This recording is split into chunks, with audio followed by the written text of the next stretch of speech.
is not a welcome place for demonstrations, and anybody who tries to disturb the proceeding is going to be echoed out. Secretary Hegseth, General Kane, Ms. McDonald, we're glad to have you here. There's no doubt that the global threat demands from us an uncompromisingly lethal force. And your efforts over recent months to renew the department's focus on lethality and your attention to the concerns of service members at the tip of the spear are worthwhile and appreciated. Of course, sustaining this shift requires a clear strategy and adequate investments in capabilities. Welcome back to Conservative Perspectives, where we break down the issues that matter most to America's future. I'm your host, and today we're diving deep into a critical congressional hearing that every American patriot needs to understand. Before we get started, make sure to hit that like button and subscribe to the channel for more hard-hitting conservative analysis. Your support helps us continue bringing you the unfiltered truth about what's happening in Washington. Today I'm reacting to footage from a Senate Defense Appropriations Subcommittee hearing, where Secretary Hegseth and other defense officials face tough questions about the Biden administration's defense budget. What I witnessed in this hearing should alarm every American who cares about our national security and military readiness. So we're looking forward to hearing in detail what exactly the Office of Management and Budget is requesting on behalf of the Department of Defense for this coming fiscal year, and whether this budget flows from a strategy or instead defines and limits the strategy. This hearing will be the first public demonstration of what we hope to be a productive relationship between the subcommittee and the department. In the past, the relationship has functioned best when it's based on timely and forthcoming communication. Last year, details from the department and the services about their growing requirements actually did inform the subcommittee's efforts to mark up a bill to provide the military with $18.8 billion in resources above President Biden's last request.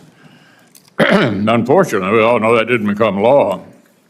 Regrettably, the CR we're under right now has another missed opportunity that compounded the constraints facing the department. On this subcommittee, you'll find plenty of support for the department's efforts, for example, to improve air and missile defense systems, grow the pipeline for unmanned technologies, modernize our nuclear triad, and expand shipbuilding capacity. But lumping reconciliation spending in with full-year appropriations risks conflating different objectives.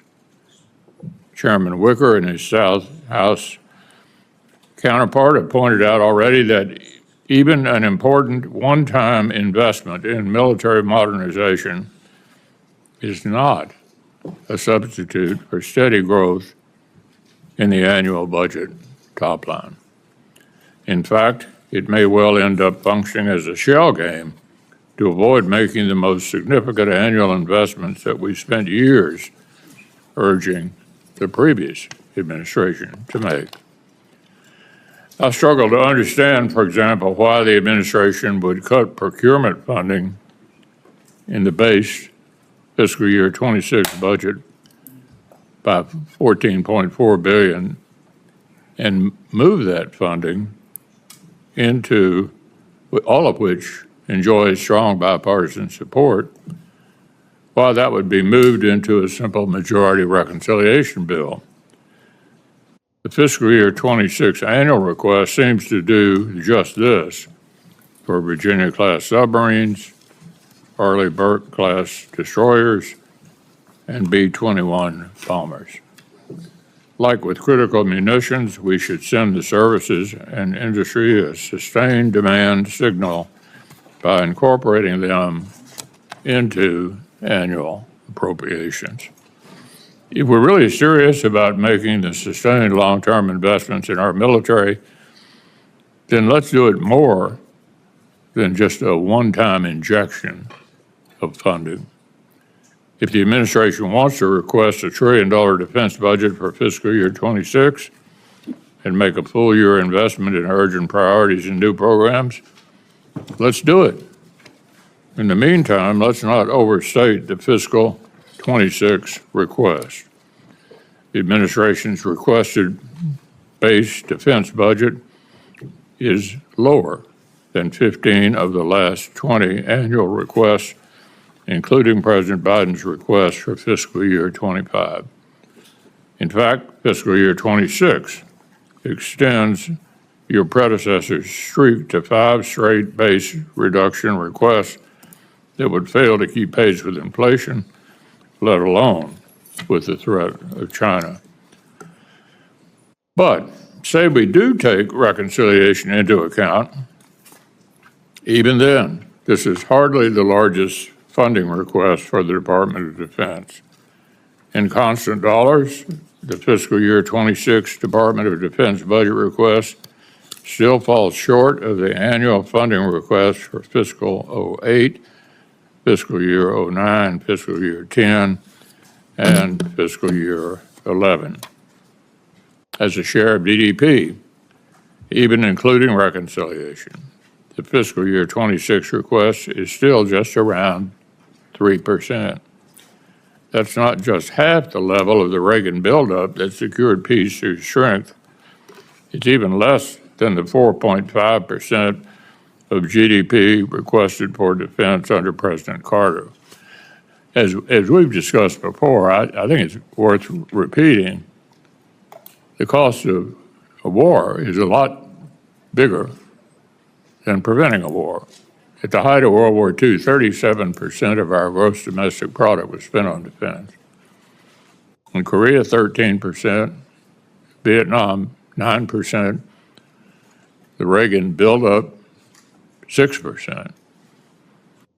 So we know looking strong actually works. Saves money, saves lives. But what we're looking at this year is less than 4.5% of the GDP, which was the last defense request of President Carter. Why should we expect our allies to spend 5% when we're investing about half that? The failure to spend more on defense is compounded by another dynamic. Every year, a greater share of the defense budget goes to cover costs other than modernizing and procuring new weapons and equipment for our fighting forces. Without additional resources, rising personnel and operations and maintenance costs risk crowding out new capabilities. How we will allocate taxpayer dollars is an expression of our political will. We can't expect our adversaries to take American hard power seriously if we don't put our money where our mouth is. But as I mentioned, we're also interested in your articulation of the strategy that informs, or is it informed by, the administration's budget. How does that strategy account for adversary alignment? How does it address not only the threat of conflict in the Indo-Pacific, but the reality of conflict and military threats to our interests in Europe and the Middle East? Most of us on this panel believe that Russia's war in Ukraine, its alignment with the aims of other U.S. adversaries, and its eventual outcome are profoundly important to America's interests and offer more than just a glimpse into the future of warfare. I'd like to hear your views on this conflict. Who is the aggressor? What are the stakes for America in the West? What is the return on investment of our assistance to Ukraine? I don't see funding for Ukraine's security assistance initiative in your budget request. Is it the administration's view that terminating security assistance to Ukraine will make lasting peace more or less likely? What lessons is the U.S. military learning from the conflict? How will the Department of or industry continue to learn if we cut off our partnership with the world's leading battlefield innovators? Why would Asian partners trust us if we abandon partners in Europe? What lessons are China, Iran, and North Korea learning? And how much more will they benefit if Russia prevails? I'd like to hear your views on the impact of war in Europe on other theaters. The Asian and Pacific allies you just met with recently are under no delusions about how unchecked Russian aggression influences the calculus of President Xi. They understand that strategic alignment among adversaries is actually global. They're all communicating with each other. America must recognize in turn that the risk of simultaneous conflict on multiple fronts is real and growing. Your Undersecretary for Policy acknowledged this reality in his confirmation hearing this spring. But the capabilities America needs to prevail in such a conflict do not seem to be reflected in the requests we've received from OMB. So there's a lot we need to cover today. We'll invite you to make opening statements in just a moment, but with that, I'd like to turn to Senator Coons. Thank you, Mr. Chairman. Thank you as well, Secretary Hegseth, Chairman Kane, Ms. McDonnell, for joining us here today. Let me start with what I found most encouraging. Finally, we're hearing talk about maintaining an uncompromisingly lethal force from our military leadership. This is exactly the kind of language we need to hear. Our military exists for one primary purpose: to break things and kill our enemies when called upon. The fact that Secretary Hegseth is emphasizing lethality and focusing on the concerns of our warfighters is a welcome change from the previous administration's emphasis on social engineering and woke ideology within our ranks. But here's where things get deeply troubling. The numbers don't lie, and they paint a picture of an administration that simply doesn't take our national security seriously. We're looking at a defense budget request that's lower than 15 of the last 20 annual requests. Think about that for a moment. While China is rapidly modernizing their military and Russia is actively at war in Europe, we're cutting defense spending in real terms. The most damning statistic from this hearing is that we're spending less than 4% of our GDP on defense. To put this in perspective, during the Reagan Buildup that helped us win the Cold War, we spent 6% of GDP on defense. Even Jimmy Carter, who many consider one of our weakest presidents on defense, requested 4.5% of GDP for defense spending. We're not even meeting the Carter standard, and that should terrify every American. This is particularly infuriating when you consider the threat environment we face today. China has made it clear they view the United States as their primary adversary. They're building their military at breakneck speed with the explicit goal of challenging American dominance in the Pacific. Russia is actively engaged in warfare in Europe, testing NATO's resolve and our commitment to our allies. Iran continues to spread chaos throughout the Middle East while developing nuclear capabilities. North Korea is firing missiles over Japan and threatening our allies. Yet somehow, the Biden administration thinks this is a time to essentially freeze defense spending. This isn't just irresponsible, it's dangerous. History teaches us that weakness invites aggression. When America appears weak, our enemies take notice and act accordingly. The procurement cuts are particularly concerning. The administration slashed $14.4 billion from procurement funding, affecting critical programs like Virginia-class submarines, Burke-class destroyers, and B-21 bombers. These aren't just weapon systems. They're the backbone of American power projection and deterrence. When we delay or reduce procurement of these systems, we're essentially telling China and Russia that we're not serious about maintaining our military edge. The submarine issue is especially critical. China is building submarines at an alarming rate, and they're getting better at it. Our submarine advantage has been one of our most important strategic assets in the Pacific. If we fall behind in submarine technology and numbers, we could lose our ability to operate effectively in the South China Sea and protect Taiwan. Now, let's talk about the elephant in the room, Ukraine. The chairman raised important questions about our commitment to Ukraine and what message our potential withdrawal sends to our allies and adversaries. As a conservative, I believe we need to be smart about our foreign commitments, but we also need to understand the strategic implications of our decisions. Russia's invasion of Ukraine isn't just about Ukraine. It's about the broader question of whether authoritarian regimes can use military force to redraw borders and challenge the international order. If Russia succeeds in Ukraine, it sends a clear message to China about Taiwan, to Iran about the Middle East, and every other adversary that America won't stand up for its principles or its allies. The chairman made an excellent point about ally credibility. If we abandon Ukraine after encouraging them to resist Russian aggression, why would Japan, South Korea, Australia, or any other ally trust us when China makes its move? Our credibility is our most valuable strategic asset, and once it's gone, it's incredibly difficult to rebuild. This brings us to the heart of the matter, the growing alignment between our adversaries. China, Russia, Iran, and North Korea aren't operating in isolation. They're coordinating their efforts, sharing technology, and supporting each other's aggressive actions. Russia is using North Korean ammunition and Iranian drones to kill Ukrainians. China is providing economic support to Russia while building up its own military for a potential invasion of Taiwan. We're facing what military strategists call a multi-domain, multi-theater threat. This means we need to be prepared to fight on multiple fronts simultaneously. The Cold War model of focusing primarily on one major threat is obsolete. We need the capability to deter China in the Pacific while supporting our allies in Europe and maintaining stability in the Middle East. Yet the budget request doesn't reflect this reality.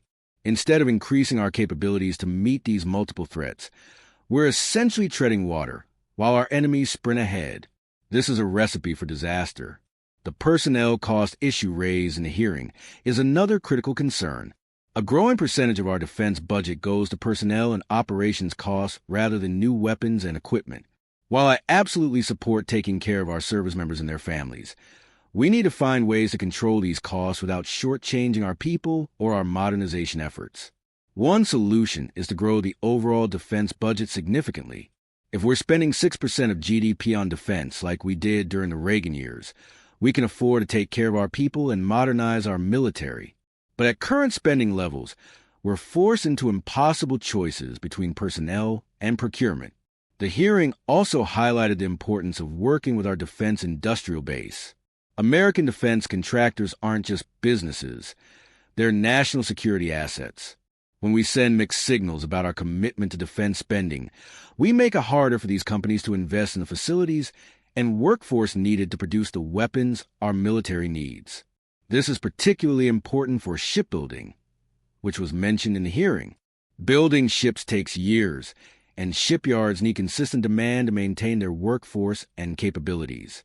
If we're constantly starting and stopping programs, we drive up costs and reduce efficiency. The munitions issue is another perfect example. The war in Ukraine has shown us that modern conflicts consume enormous quantities of precision-guided munitions. Our stocks are dangerously low, and we're struggling to ramp up production. This isn't just about supporting Ukraine.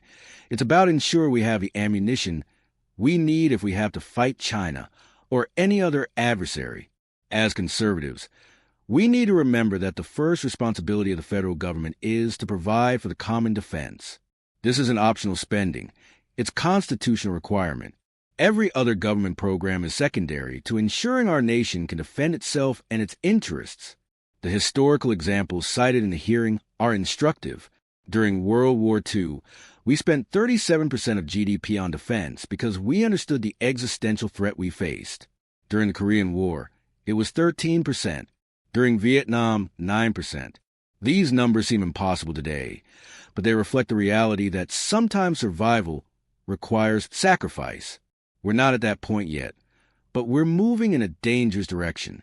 The longer we wait to address these capability gaps, the more expensive and difficult it becomes to fix them. It's much cheaper to deter a war than to fight one. The hearing also touched on the importance of learning from current conflicts. Ukraine has become a laboratory for modern warfare, showcasing everything from drone technology to electronic warfare to the importance of logistics and industrial capacity. We need to be studying these lessons and incorporating them into our own military planning. The same applies to the conflicts in the Middle East. The October 7 attacks on Israel and the subsequent fighting in Gaza have revealed new tactics and technologies that we need to understand and counter. Our enemies are watching these conflicts too, and they're learning from them. One thing that struck me about this hearing was the bipartisan nature of concerns raised. This isn't just conservatives worrying about defense spending. It's legislators from both parties recognizing that we're not keeping pace with the threats we face. This should be a wake-up call for the American people. We need to demand better from our leaders. We need to demand a defense budget that reflects the reality of the threats we face, not the political convenience of lower spending. We need to demand a strategy that acknowledges the growing alignment between our adversaries and prepares us for the possibility of simultaneous conflicts. Most importantly, we need to remember that peace through strength isn't just a slogan. It's a proven strategy. When America is strong, our enemies think twice before acting. When we appear weak or uncertain, they test our resolve. The current trajectory is inviting exactly the kind of miscalculation that could lead to a major conflict. The stakes couldn't be higher. We're facing the most dangerous international environment since the Cold War, possibly since World War II. China is rising, Russia is aggressive, Iran is spreading chaos, and North Korea is increasingly unpredictable. This is not the time for half measures or budget gimmicks. We need a defense budget that reflects the seriousness of these threats. We need consistent, sustained investment in our military capabilities. We need to support our allies while maintaining our own strategic advantages. And we need to send a clear message to our adversaries that America will not be intimidated or coerced. This hearing was a good start, but it's just the beginning. We need to keep pressure on our representatives to prioritize defense spending and strategic thinking. We need to educate ourselves about these issues and engage in the political process. And we need to remember that our freedom and security aren't guaranteed. They must be earned and defended by each generation. That's all for today's analysis. What did you think of this defense budget hearing? Do you agree that we're not spending enough on defense? Or do you think there are other priorities? Let me know in the comments below. And remember, if you found this analysis helpful, please like this video and subscribe to Conservative Perspectives for more content like this. Your support helps us continue bringing you the conservative analysis you won't find in the mainstream media. Until next time, stay informed, stay engaged, and stay proud to be an American.